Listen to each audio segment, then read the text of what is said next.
जी हमारे साथ मौजूद हैं। अमित जी नमस्कार। अमित जी सुन पा रहे हैं आप?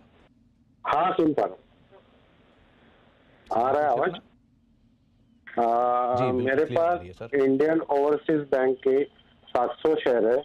बाइंग है 39.20, लेकिन अभी वो ओके। 67 69 पे ही कंसोलिडेट कर रहा है। तो अभी मुझे निकलना चाहिए या होल्ड करना चाहिए? आपका नजरिया क्या है अमित जी अदरवाइज? इन्वेस्टमेंट के इन्वेस्टमेंट का व्यू है तो राजेश सर करीब करीब डबल ऑलमोस्ट इनका पैसा हो चुका है। 39 रुपए के दाम पे खरीदारी है, 28-30 रुपए चल रहा है, अभी प्रॉफिट है 28-30 रुपए पर शेयर। सो क्या राय दोगे आप? क्या 60% पैसा रखकर 40% निकल जाएं या बने रहे पूरी पोजीशन में, स्टॉप लॉस ट्रेल करें, क्या करना चाहिए ना? देखिए सुमित जी, मुझे लगता है कि ओवरऑल बैंकिंग और इन पर्टिकुलरली पीएसयू बैंकिंग जैसे स्टेट बैंक है, कैनरा है, पीएनबी का भी जो हमारा हमारे जो बात हुई, कहीं ना कहीं लगता है कि यहाँ पे अभी भी एक रैली बाकी है। अगर इंडियन ओवरसीज बैंक की इन पर्टिकुलरली बात करें तो मुझे लगता है इसका पहला टारगेट होना चाहिए 75, और 75 के बाद 88। तो प्रोबेबली इसके लिए वक्त लगेगा। मैं ये नहीं मानता कि तुरंत तुरंत हो जाएगा, लेकिन उसके लिए प्रोबेबली 6-8 महीना तो लगेगा। तो काउंटर बढ़िया है, आपकी एंट्री भी लोअर साइड पे है, आप लॉन्ग टर्म भी सोचते हो तो डेफिनेटली मैं ये कहूंगा आप बने रहे।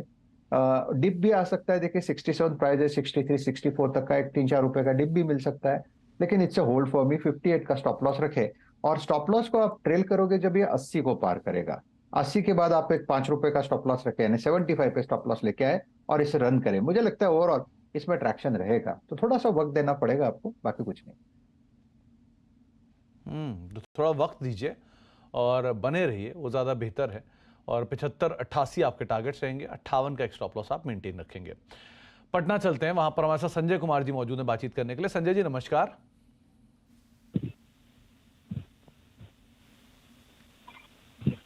संजय जी सवाल पूछिए। हेलो जी संजय जी सवाल पूछिए।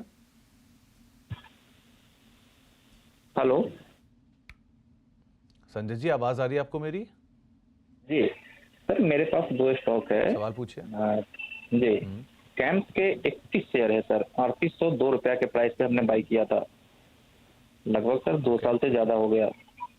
और डॉक्टर लाल पैथ लैब सर 59 शेयर है, 2810 रुपया के रेट पे। दोनों में सर क्या करना चाहिए? ओके, और दोनों में आपका नजरिया क्या था लंबी अवधि का? नहीं सर, शॉर्ट टर्म का ही था, बट जब हमने बाई किया तो सेम डे वो सर वो प्राइस डाउन हो गया। तो संजय जी आपने छोटी अवधि के लिए लिया था और आपको जी। होल्ड करते हुए 1 साल हो गया? लगभग सर 2 साल हो गया। 2 साल हो गया, तो आपने जब छोटी अवधि के लिए लिया तो आपको निकल जाना चाहिए था। इतना समय आपने क्यों दिया?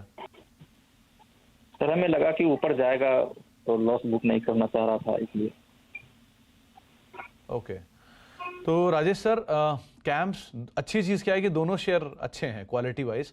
राजेश सर आपकी राय? कैम्प्स इन्होंने खरीद रखा है करीब 3802 रुपये के दाम पर, और डॉक्टर लाल पैथ लैब खरीद रखा है इन्होंने कहीं 2800 रुपये के दाम पे। दोनों में इन्हें घाटा है, और क्योंकि लॉस नहीं बुक करना है, भले ही वो छोटी अवधि हो लंबी अवधि हो।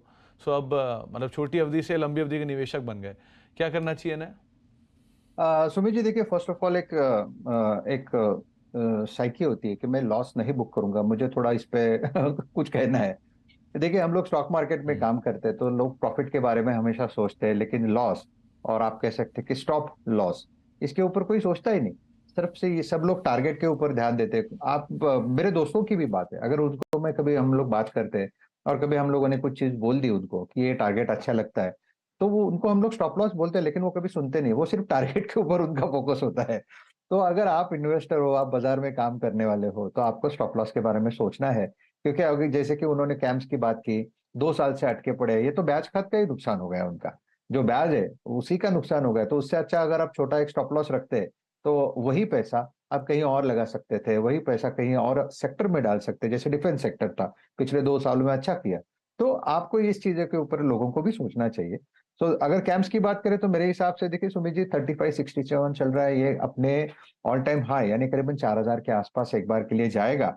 लेकिन एक स्टॉप लॉस की जरूरत है, अभी इस बार मत भूलिए 3450 का स्टॉप लॉस रखे और पोजीशन को होल्ड करे।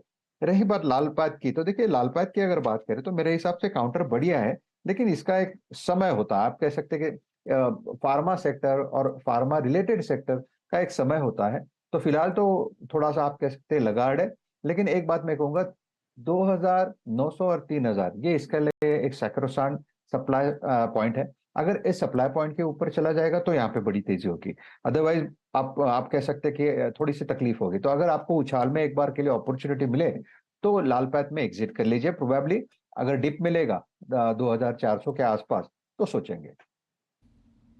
हम्म।